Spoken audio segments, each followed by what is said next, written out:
क्या बनाए हो बेटा? लड्डू। सुबह सुबह जब फ्रिज खोल के देखा तो तोरी मिला। मैंने कहा चलो हेल्दी भी है और टेस्टी तो बनता ही है।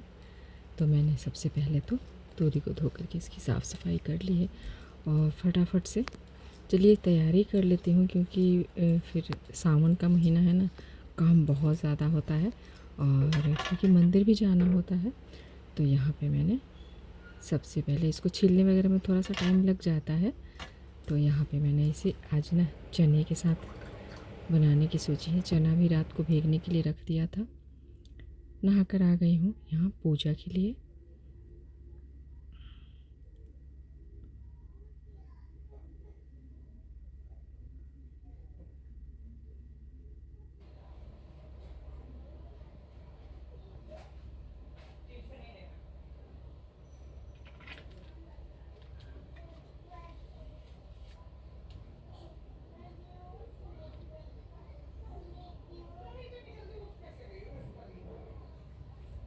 घर की पूजा हो गई है तो चलते हैं मंदिर।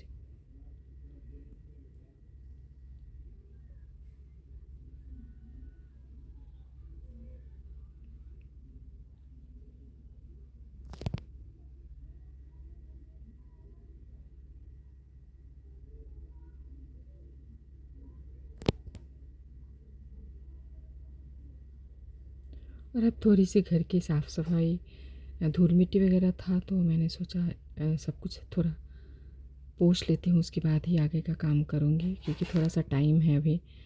तो यहाँ पे मैंने सारे धूल मिट्टी डेली ही, आप देखेंगे डेली साफ़ कीजिए, डेली डेली सारी चीज़ों पे धूल मिट्टी दिखता है और गंदा रहता है तो बिल्कुल अच्छा नहीं लगता है मन को। तो थोड़ा साफ़ सुथरा कर दो ना तो थोड़ा मतलब अच्छा लगता है। और यहाँ मैंने सब साफ़ सफाई कर ली है। मशीन लगा कर गई थी तो कपड़े जो हैं उसे भी धूप निकला हुआ है, तो कपड़े भी मैं यहाँ पे सोचा डाल देती हूँ। पता नहीं कब फिर बारिश आ जाए और कब इन्हें उठाना पड़ जाए, तो इसलिए जितना जल्दी हो सकता है उतना जल्दी मैंने सोचा पहले यही काम कर लेती हूँ, उसके बाद ही कुछ और करूँगी। क्या चीज़ है बेटा? इससे क्या किया जाता है? नाई नाई कहते हैं।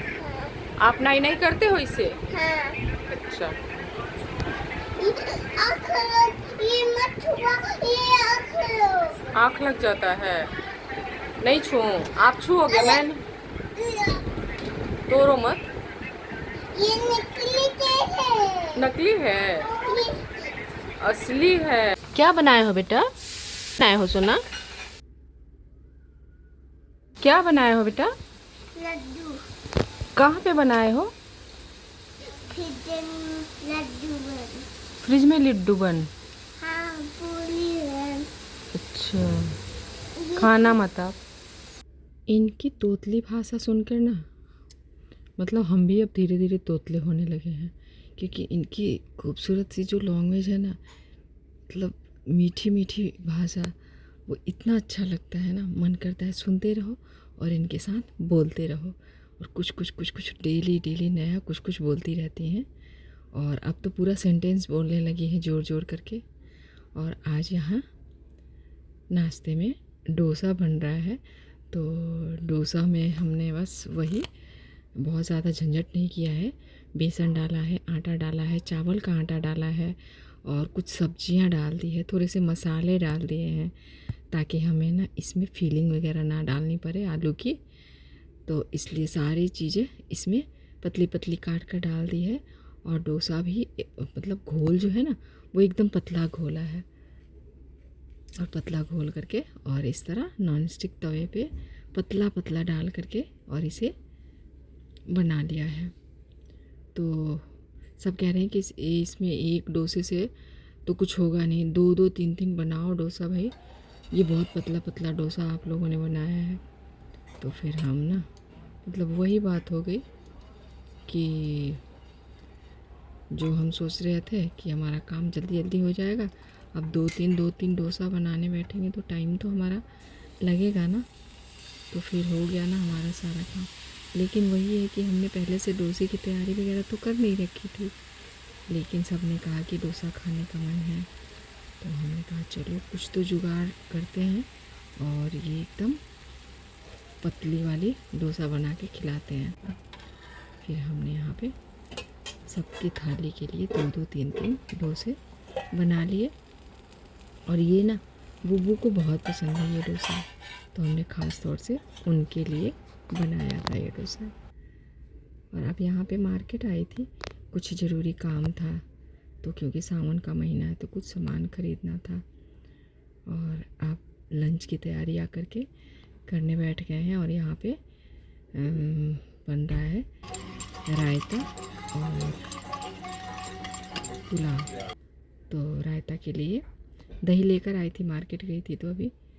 और यहाँ पे मैंने प्याज बारीक बारीक काट लिया है, थोड़ा सा खीरा को ग्रेट कर लिया है। तो इस वक्त गर्मी के दिनों में जो रायता झटपट से बनता है ना, तो यही होता है। या फिर बूंदी आप ख़रीद के ले आओ।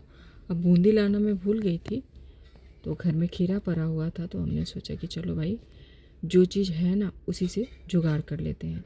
तो यही काम होता है गृहिणी का, कि घर में पड़ी चीज़ों से कितना तेज़ दिमाग दौड़ाए और वो फटाफट से कुछ न कुछ इंतज़ाम अपने घर वालों को खाने के लिए कर ले, ताकि घर वाले भी खुश हो जाए खा करके।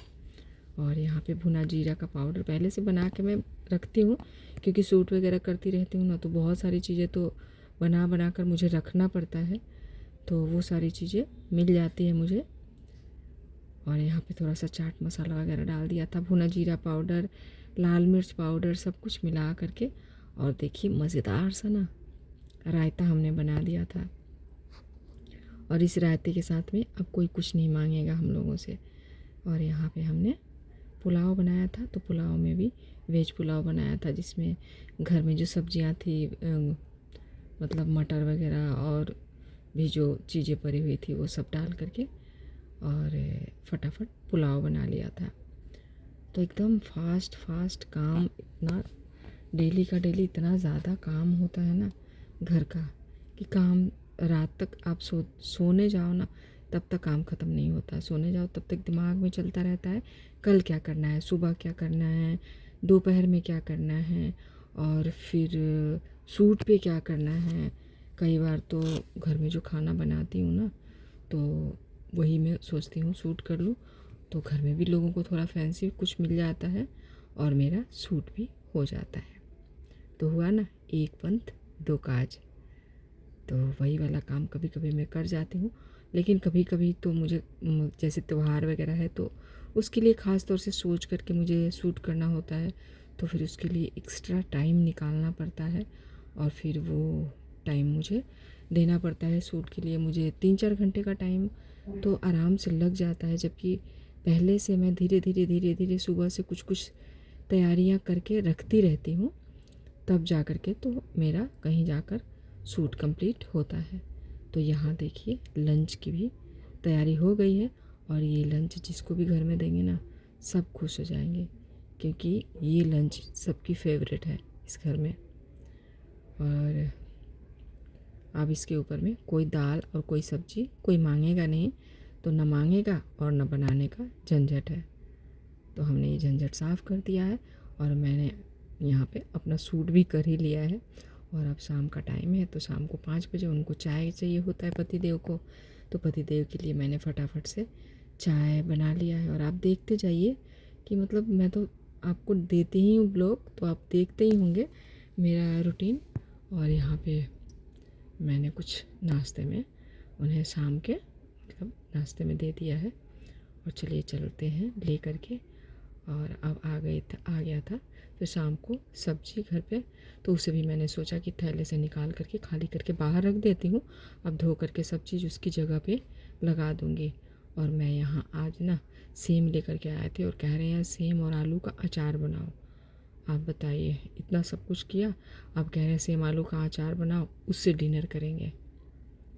तो अब सेम को छीला, तोड़ा, आलू को उसके साथ में उबाला, और उबाल करके अब चलिए फिर से मतलब सेम अचार की बारी है, सेम और आलू के अचार की, जो हमारे यहाँ की ना बहुत ही प्रसिद्ध रेसिपी है। और अब और कहीं बनता है या नहीं मुझे नहीं पता है ज़्यादा। वैसे मैं काफ़ी स्टेट अपने पापा जी के साथ में घूमी हूँ, क्योंकि मेरे पापा जी फौजी हैं, थे नहीं कह सकते हैं उनको। फ़िलहाल सॉरी वो हमारे बीच अब नहीं रहे, लेकिन मैं उन्हें कभी भी थे नहीं कहती हूँ, मैं कहती हूँ वो हैं, क्योंकि फ़ौजी कभी भी हमारे बीच से जाते नहीं हैं। वो हमेशा हमारी यादों में, हमारे दिल में, हमारे देश में हमेशा वो रहते हैं। यहाँ मैंने कुछ मसाला तैयार किया, अचार का वही मसाला रेगुलर, सौंफ, जीरा, मेथी और राई, वो सारी चीज़ें मैंने यहाँ पे थोड़ा भून लिया था और भून करके और पीस लिया था ठंडा करके। अजवाइन, कलौंजी, काला नमक, सादा नमक, सरसों तेल, बस अचार में यही सब तो जाता है और क्या जाता है। ये अचार लेकिन स्टोर करके आप नहीं रख सकते हैं, फ्रिज में आप 2 दिन 3 दिन तक आराम से रख सकते हैं, मतलब वो पूरे साल और 6 महीने वाला नहीं है। ये इंस्टेंट अचार है जो कि हमारे यहाँ बहुत सारी चीज़ों की बनाई जाती है और मैंने बहुत सारी अपने चैनल पे दी भी है। तो आज के लिए बस इतना ही। जय राम जी की।